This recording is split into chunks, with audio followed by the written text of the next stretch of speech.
Kalau dia tahu terjemah, wah ini terjemahnya ini untuk ini, wah saya harus benar-benar kemarin, pasti terganggu ya. Apalagi kalau jelas-jelas terjemahannya jadi permohonan doa sama Allah untuk bisa menghilang nalengit, atau bisa seperti Tuhan saya bisa dalam satu waktu bisa hadir di majlis 70 manatib, oh yang 70 lah 7 bayi mah kalau bagai 7 ayo kan di lalu anaknya, wah pasti kan diundang kan untuk kali dikatakan pemenang ketika ada perlawanan kan gitu. Maka iblis itu sebagai lawan kita, maka untung kalau dikatakan iblis ketika kita bisa melawan iblis dengan kemenangan, berarti kita termasuk orang-orang yang menjadi pemenang. Bagaimana bisa jadi pemenang kalau kita tidak adu dulu kan gitu. Itu hakikat. Hakikat. Syariatnya wah boro-boro saya nggak enak kalah terus sama iblis, tersiksa, celaka gitu. Ini syariat. Gitu. Tapi hakikatnya iblis itu makhluk Allah yang dicipta, ya begitulah takdirnya iblis ini untuk menguji manusia.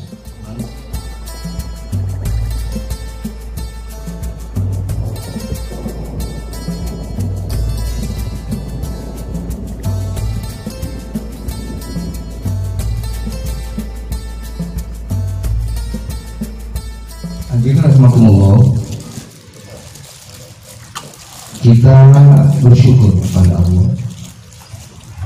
Syukur yang utama bahwa kita masih diberikan hidayah, kita masih tetap ada di bawah naungan wa'tasimu bihablillah. Amanah maklumat guru agung terakhir untuk para ikhwan kita adalah wa'tasimu bihablillah. Itu mengisyaratkan bahwa zaman semakin hari semakin berkembang, beraneka ragam ujian, cobaan, halangan dan seterusnya, godaan. Maka barang siapa yang bisa istiqomah, barang siapa yang masih bisa berpegang teguh pada tambang Allah bihablillah, air dinul Islam, air risalah, thariqah qadiriyah, naqsyabandiyah, tolok syariat segalanya. Jadi kalau lebih diurut lagi, disimpulkan yang berkenaan dengan apa yang kita amalkan adalah ajaran thariqah ini. Nah, bersyukur kita masih diberikan keistiqomahan ini, tidak keluar, tidak melepaskan diri. Ya. Tetapi kalau pilihannya kita mau melepas diri dari ikatan, dari tambang tadi, ya tidak juga dilarang. Semua pilihan, tetapi ya tanggung sendiri kira-kira begitu. Jadi ikatan tambang itu kan terdiri dari 3 benang atau lebih, tapi di 3 lah. Kemudian dirangkai kan begitu, baru namanya tambang. Nah, tali dengan tambang beda. Tambang itu dirangkaikan, tidak terpisah tambang satu dan satu yang 3 itu. Nah itu maknanya bahwa kita melalui ajaran thariqah qadiriyah naqsyabandiyah ini kita dihantarkan kepada kesempurnaan di dalam ibadah, meliputi ibadah jasmaninya, ada zahirnya, kemudian ada ruhani yang di dalamnya ada qalbu, kemudian ada rasa, jasad, nyawa, rasa. Nah, 3 itu kemudian dirangkaikan, dipadukan, disatukan, dihubungkan, jangan terpisah.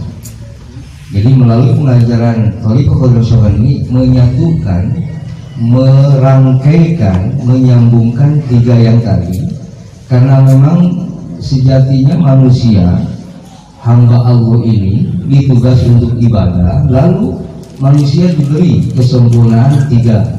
Ada jasadnya, ini yang terlihat, ada ruhaninya, ada batinnya, ada nyawanya, ada rasanya. Nah, yang semuanya harus mengabdi kepada Allah. Dirasakan atau tidak dalam perjalanannya, bahwa kita sampai saat ini, sampai detik ini pun, ini semua kita dibimbing oleh beliau. Jadi bimbingan beliau jangan ditarik-tarik bahwa bimbingan itu seperti bimbingan beliau waktu masih ada. Berbeda bimbingannya secara di barzah dengan yang waktu dulu bersama-sama kita. Jadi ada yang kita rasakan melalui rasa kita, ada yang rasanya nggak nyambung bahwa kita dibimbing. Tapi beliau ternyata melalui bimbingan yang lain kepada orang yang satunya. Apa dia melalui gerak dari kolbu? Seperti Bapak Ibu kita hadir di sini, ini semua bimbingan beliau. Kita digerakkan kolbu kita, lalu kolbu memerintah kepada anggota badan kita untuk melangkah ke tempat ini. Ini bimbingan beliau. Nah, harus kita selalu hubungkan pikir kita ini, alam pikirnya husnuzon ke guru semua, mengarah ke guru, supaya keberkahannya bulat gitu. Jadi tidak setengah-setengah. Nah, maka di dalam pemahaman ilmu tasawuf ada yang disebut fana. Satu fase di dalam perjalanan spiritual menuju Allah itu ada melalui fana. Nah, fana pun banyak. Antara lain adalah fana fisik, memfanakan diri kepada guru. Artinya yang ada selalu guru. Maka ada beberapa iwan kita yang selalu aja kalau misalnya datang ke manaki bawa makanan, saya haturkan untuk guru misalnya dengan Fatihah. Atau setiap sekali kita mau makan, kita teringat guru lalu kirim Fatihah. Selalu guru saja, guru dipersembahkan untuk guru semua. Nah itu fana fisik. Jadi yang ada guru saja. Nah nanti urusannya perjalanan selanjutnya terserah guru. Jadi kita upayanya sampai guru, lalu gurulah yang seterusnya. Enak itu perjalanannya tidak sulit. Tapi kalau nggak begitu berarti kita menempuh perjalanannya sendiri. Nah silakan. Yang penting sampai saja semua. Tidak juga nggak boleh seperti itu. Harusnya begini, nggak begitu. Nggak ada yang begitu. Karena semua kembali kepada ketika Rahman Rahim Allah dengan kuasanya memberikan hidayah kepada siapapun yang dikehendaki sah saja. Nah maka kita selalu bersyukur kepada siapapun. Nah hanya bagi kita yang masih dalam naungan waqtasimu bihablillah ini bersyukurlah. Karena kita menempuh perjalanan yang satu tingkat saja ke guru yang selanjutnya membawa kita. Jadi kita tinggal numpang saja enak sudah. Nah, gitu ya. Ya kecuali Bapak Ibu mau coba-coba juga bawa sendiri, semoga juga silahkan. Di setengah pengen nyoba-nyoba gitu kan. Biasanya kan memang manusia begitu, suka ada yang sifatnya penasaran, coba-coba. Ya tapi kalau sudah coba-coba nanti dirasakan berat, jangan diteruskan juga, dan payah juga. Balik lagi lah, kembali lagi ke gerbong gitu. Ya, supaya sama-sama enak gitu ya, sama-sama betul sama-sama menikmatinya. Nah, salah satu yang menyebabkan kenapa terjadi kerusakan, kenapa terjadi huru-hara, kenapa terjadi perselisihan, sesungguhnya itu adalah akibat dari kita sendiri. Zaharul fasadu fil barri wal bahri bima kasabat aydin nas. Telah nampak kerusakan di muka bumi itu oleh karena ulah manusia. Siapa manusia? Ya tidak.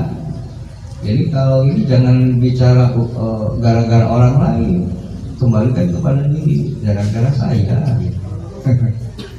Ya, maka kembalilah ibda binafsi, kembali dari diri, koreksilah diri, jangan mengkoreksi orang, gitu ya. Memang lebih mudah untuk mengkoreksi orang, lebih mudah untuk menyalahkan orang. Tapi ketika menyalahkan diri berat. Tapi ketika kita bisa sudah mampu menyalahkan diri, sudah mampu mengkoreksi diri, maka derajatnya sudah ditinggikan gitu oleh Allah. Guru sudah menempatkan muridnya di tempat yang tinggi. Kalau sudah selalu kembali kepada diri, jelas-jelas salah orang, tapi dia nggak salahkan orang, yang salahkan diri.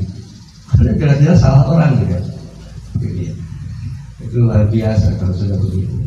Jadi artinya selalu memandang di luar dirinya positif. Gitu. Nah, maka ketika menilai sesuatu di luar dirinya positif, maka akan kembali kepada kita menjadi positif.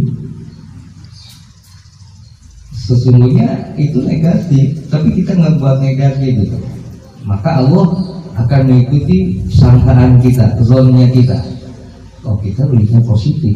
Nah, jadi ya, artinya positif itu jeleknya hakikatnya milik Allah. Memang syariatnya dia yang melakukan kejelekan. Tapi ketika bicara hakikat bahwa yang nampak kejelekan di depan kita ini adalah bentuk ujian dari Allah untuk kita melalui orang itu. Jadi ujian itu ada yang langsung Allah berikan kepada person kita, ada yang melalui orang lain. Nah, maka kalau kita anggap bahwa nampak kejelekan ini hikmahnya Allah tampakkan ini, bahwa saya jangan seperti itu. Tadi jadi bukan dalam arti menyalahkan orang itu, bukan. Nah, jadi kalau bicaranya ilmunya ilmu hakikat, maka nantinya tidak ada lagi beda antara baik buruk, semua jadi satu. Kalau hakikat, maka syariat yang berbeda ini supaya kita ambil husnuzon, maka coba dekatkan ke hakikatnya nih, ambil. Tapi kalau mentok syariat terus, apa yang nampak buruk ya buruk, memang secara syariat gitu. Maka nantinya akan terjadi tadi bahwa perbedaan bukan rahmat jadinya. Perbedaan adalah menjadi perselisihan, perpecahan. Maka bahwa perbedaan di rahmat itu ketika kita bisa menempatkan gitu, bahwa semua ini hakikatnya bahwa semua bersumber dengan kuasanya Allah. Karena kita semua mengikuti perjalanan takdir masing-masing. Termasuk iblis, takdirnya menggoda manusia. Jadi dia taat dengan takdirnya untuk menggoda manusia. Jadi tapi saya belum berani menyampaikan seperti yang Bapak yang sampaikan bahwa kita harus bersyukur kepada iblis. Jadi ada iblis berarti ada nilai nilai perjuangan. Baru dikatakan pemenang ketika ada perlawanan kan gitu. Maka iblis itu sebagai lawan kita, maka untung kalau dikatakan iblis ketika kita bisa melawan iblis dengan kemenangan, berarti kita termasuk orang-orang yang menjadi pemenang. Bagaimana bisa jadi pemenang kalau kita tidak adu dulu kan begitu? Itu hakikat. Hakikat. Syariatnya boro-boro saya nggak enak, kalah terus sama iblis, tersiksa, celaka gitu. Ini syariat. Gitu. Tapi hakikatnya iblis itu makhluk Allah yang dicipta, ya begitulah takdirnya iblis ini untuk menguji manusia. Manusia yang keluar dari ujian itu, menang dari ujian itu, maka manusia menjadi mulia. Manusia pemenang dan nanti hadiahnya surga.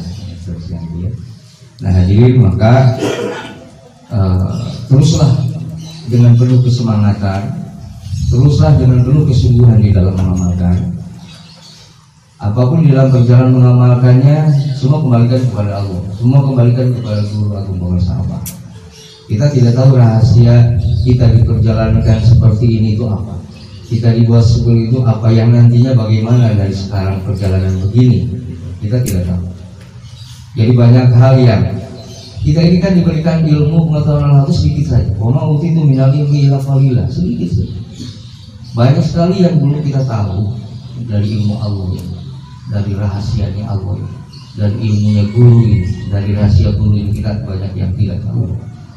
Karena sedikit saja ilmu pengetahuan, maka Nabi mengajarkan jangan menyalahkan, gitu ya, jangan menyalahkan, karena ini sedikit saja. Orang lain sudah diberikan ilmu yang berlebih, kita baru sedikit, gitu ya.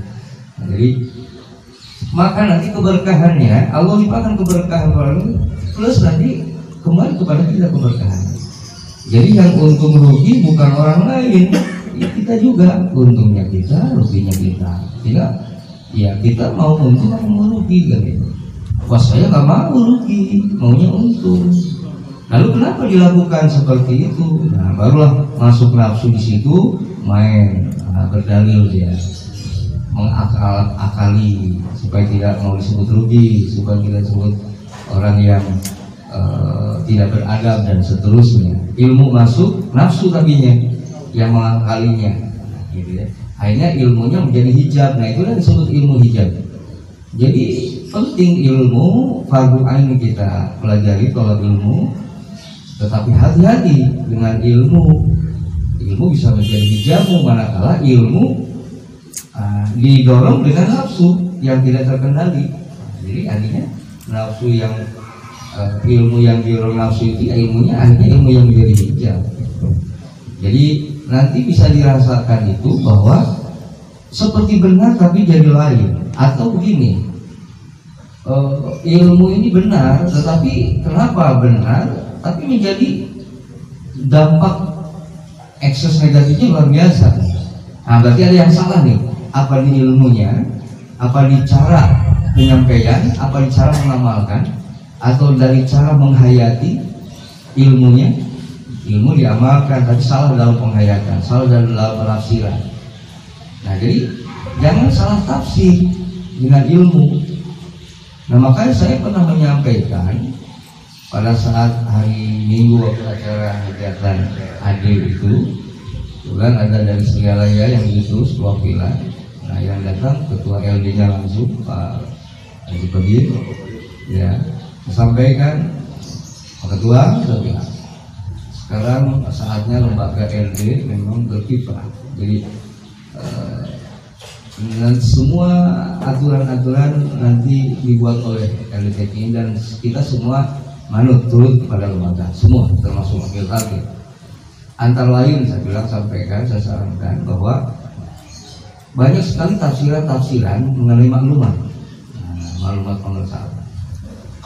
Nah karena beragamnya tafsiran maklumat, maka tidak ada salahnya LDTK membuat satu ketetapan tafsiran dari maklumat. Misalkan maklumat yang menjadi perbedaan di dalam tafsiran ini yang maklumat yang mana? Oke, misal ya. Nah kebuatlah ketetapan tafsiran yang ditetapkan oleh pusat bahwa maklumat ini begini maksudnya, maka ikhwan harus ini, harus begini misalnya. Dari maklumat ini jabarannya. Nah nanti supaya tidak terjadi penafsiran yang berbeda.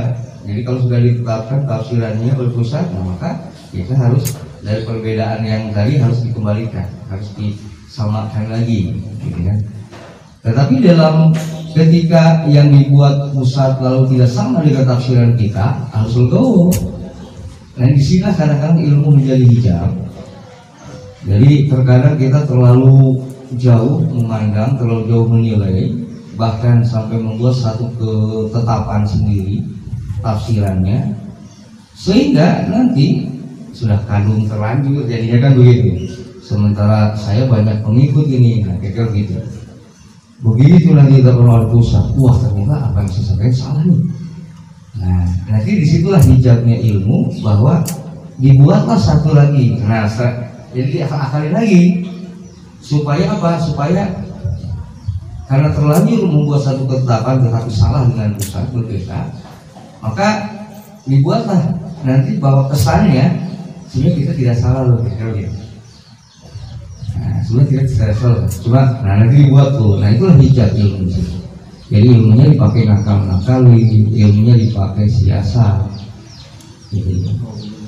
Siasat itu boleh digunakan pada saat mana? Pada saat perang, gitu kan? Tapi kalau sudah hubungan dengan urusan ajaran, maka siasat harus pakai siasat dulu, bukan siasat kita. Gitu. Nah itu hadirin. Jadi ilmu itu hanya sedikit, dan ilmu bisa diraih, diperoleh melalui majelis, hadir di majelis, melalui banyak media-media yang menjadi wasilah. Tetapi ada juga ilmu itu diperolehnya belakangan setelah kita mengamalkan. Nah, kan ini tidak umum nih. Ilmu nanti itu lahir ilmu ketika dalam proses melalui pengamalan. Nah di dalam ajaran tasawuf, karena tasawuf ini ajaran akhlak, ada thariqah di dalamnya, lebih kepada pengamalan yang melahirkan ilmu. Artinya lebih banyak kita ikut aturan guru, apa yang guru tuntunan diamalkan, tanpa banyak tanya, amalkan, nanti ketemulah lahirlah ilmu. Jadi dalam tasawuf lebih banyak di situnya. Nah, sekalipun memang ada juga tasawuf ini kan tasawuf falsafi, tasawuf amali. Kalau tasawuf falsafinya memang lebih filsafatnya masuk di situ, jadi lebih banyak penyampaian pemahaman-pemahaman, kajian-kajian. Tapi lebih banyak di dalam tasawuf ini justru tasawuf amali. Jadi amal dulu lahir ilmu. Maka suka ada bahasa ini, tong lo bahasanya amal genwe, nah gitu ya. Sekali di antara ucapan seperti itu. Karena apa? Karena seringkali ketika disampaikan terlebih dahulu ilmunya, khawatir terhijab, khawatir jadi penghalang. Jadi seperti apa salah satu contoh adalah ikhwan yang tanya pada saya, ingin diberitahukan bahwa saya ini sudah makom mana, ya, gitu. Atau sudah latifah berapa. Dia tanya tentang pengetahuan itu kan gitu. Lalu kalau disampaikan bahwa sesungguhnya kamu itu sudah tingkatannya ini, latifahnya sudah latifah sekian, apakah tidak akan tergoda atau tidak akan menjadikan satu merasa bangga diri, wah saya hebat ini, saya katanya sudah di tingkatan sekian, kan itu. Anda saya bisikan itu, godaan itu. Apakah kita bisa melawan itu, bisikan-bisikan itu? Nah kalau kita tergoda, lalu timbul ujub, rasa bangga diri, maka terhempaslah dalam perjalanan. Yang rugi siapa? Ya itu juga. Nah maka nanti juga dirasakan dalam perjalanan bahwa kamu itu tingkatan mana, makomnya apa, nanti ketemu sendiri amal dan lain. Nah yang sering menyampaikan begitu, isyarat-isyarat begitu pengasakin nih. Biasanya Allah mengasakin begitu. Saya beberapa kali tanya beliau tentang ilmu, tentang pengetahuan, akhirnya selalu jawabnya, nah jadi kesampel, betul-betul nih. Jadi lebih banyak ini begitu isyarat saja. Artinya sudah banyak, jangan banyak tanya, amalkan saja, nanti ketemu. Nah, jadi makanya kenapa beliau seperti itu, mungkin kalau diberitahukan khawatir nanti saya beri jawaban, saya terganggu nanti, terhijab nanti, sayang gitu. Termasuk di dalam hal dialog juga kan seringkali gini, sampai ke detail, ada yang pengen tahu ini apa sih terjemahannya gitu. Nah saya sudah paham, kalau dia tahu terjemah, wah ini terjemahnya ini untuk ini, wah saya harus benar-benar kembali, pasti terganggu ya. Apalagi kalau jelas-jelas terjemahannya jadi permohonan doa sama Allah untuk bisa menghilang, nalengit, atau bisa seperti Tuhan saya bisa dalam satu waktu bisa hadir di majlis 70 manatib, yang 70 lah, 7 bayi mah, kalau bagai 7 ayo kan di lalu anaknya, wah pasti kan diundang kan doa esa.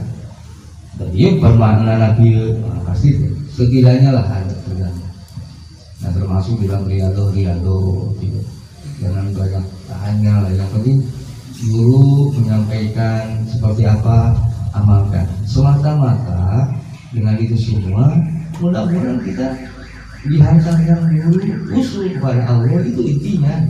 Inti dari semua ini kan kita harus bisa kembali kepada Allah semua. Intinya itu semua, baik itu melalui pengajaran Toriko ataupun tidak dengan pengajaran Toriko, sah saja silakan. Bagi Allah itu kan tidak harus begini begitu. Ketika sudah kembali kepada Allah, maka orang yang mau belajar Toriko, tidak mau berangkat Toriko, tidak mau, semua pilihan kok. Hakimnya Allah. Terserah Allah, biasanya kata Allah, kamu nggak belajar Toriko, nggak apa-apa, tapi aku suka kamu sama kamu, kata Allah. Udah, kamu balik, bisa, selamat. Kamu belajar Toriko, tapi kamu nggak taat sama guru kamu suul adab, gimana juga gitu. Malah kita yang tadinya pengen sampai kepada Allah, karena suul adab, kita malah tersendat, nggak sampai, salahkan juga, kan gitu. Nah, maka disitulah yang penting kita yang sudah dapat guru di dalam pengajaran Toriko, ikuti tuntunan guru, yakinkan terhadap guru, karena salah satu murid yang ingin dijadikan guru, calon murid oleh gurunya, maka dia harus yakin terhadap gurunya, siapa gurunya. Harus yakin. Nah, keyakinan itulah jadi yang diikuti. Jadi Allah mengikuti keyakinan. Kalau kita ragu, ya sudah, keraguannya balik kepada kita. Kita yakin itu juga kembali kepada kita. Jadi kalau ragu, maka ragu juga berkahnya nanti. Kalau kita yakin juga berkahnya. Jadi jangan sampai yang sudah jelas-jelas barokah menjadi abu-abu jadinya. Jadi karena ulah kita sendiri. Jadi semua akibat yang terjadi, yang dirasa, kembalikan bahwa ini ulah kita sendiri. Insya Allah kalau kita sudah terima itu semua, lalu kita akui itu semua, lalu pasrahkan. Nah, insya Allah situ kembali itu dibukakan lagi yang sudah ditutup, dibukakan lagi.